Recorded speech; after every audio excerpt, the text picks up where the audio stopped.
shield step versus flank maneuver. So most executive protection details in my experience was a shield step. So no matter where you are, you wouldn't step, say you were gonna draw your weapon, you would perform a shield step to step in front from whatever position that you're in, whatever direction that the threat comes from, a shield step. What are the pros to the shield step? You're shielding your protectee, you're putting yourself in between them and you. What else?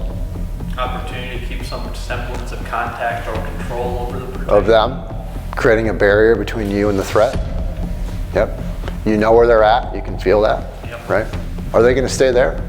No. Maybe. Let's talk about it.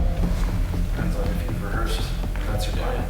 And even if you have, there's no guarantee that that's where they're fucking gonna be.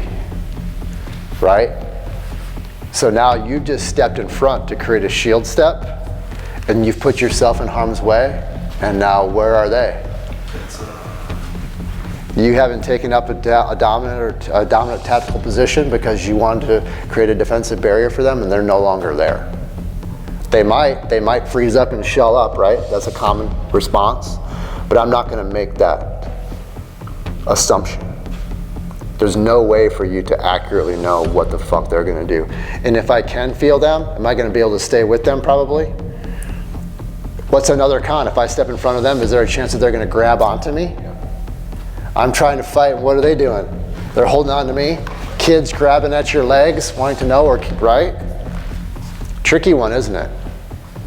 Well, even if they do stay there, now you're static. You can't move because you've got a shield. Assuming you have body armor, another thing that I would put in my kit for sure. Let's explore the shield step a little bit more.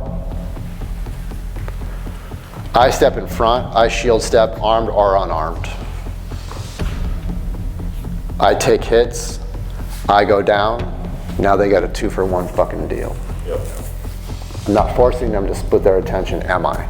So I'm not forcing them to split their attention. So if we're just using sheer logic and deductive reasoning, which one's gonna be more difficult for them? If I don't take a shield step and I take up a flank position instead, I take hits, does that give them the opportunity to get away? Potentially. They take hits, I take out the attacker, does that still leave me able to render aid to them versus a 2-for-1? And chances are good, if I'm shield stepping them, I'm not taking up a dominant position. If I'm taking up a flank, I'm fluid and I'm dynamic, aren't I? I'm a moving, dynamic, real world fucking target. And I might close distance, I might go hands on, who fucking knows what I'm gonna do? And I think for EP that maybe makes sense because maybe that's a actual hit on that person. But that's the difference. This guy's shield stepping, right? The other two are taking up a fucking flank position and closing.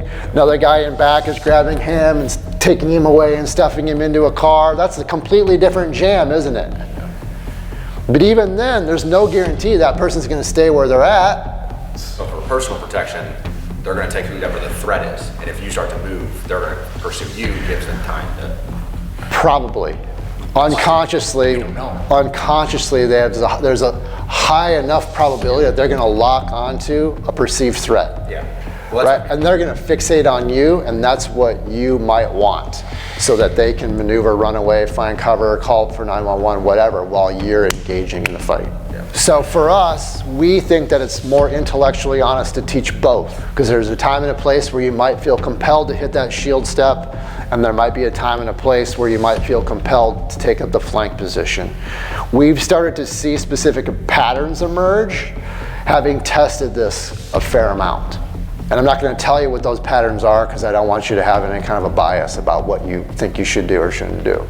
We want your instincts to take over so that you can start to make some decisions that are best for you, right? But we want to look at all the angles here. Because as far as I know, nobody else is really covering this for citizen defenders in depth. They're doing what everyone else already does. They're taking EP curriculum, law enforcement curriculum, and they're just overlaying it over top of teaching civilians and citizen defenders. And we don't think that's appropriate. That's what IDS is about, right? We want to be intellectually honest. We want them to say, here's all of your options, here's the pros and cons of those choices. You decide. It's up to you, right? You might discover other pros and cons that we've never thought of before. So why would we limit that evolution? That's not responsible, because we're talking about life and death, aren't we?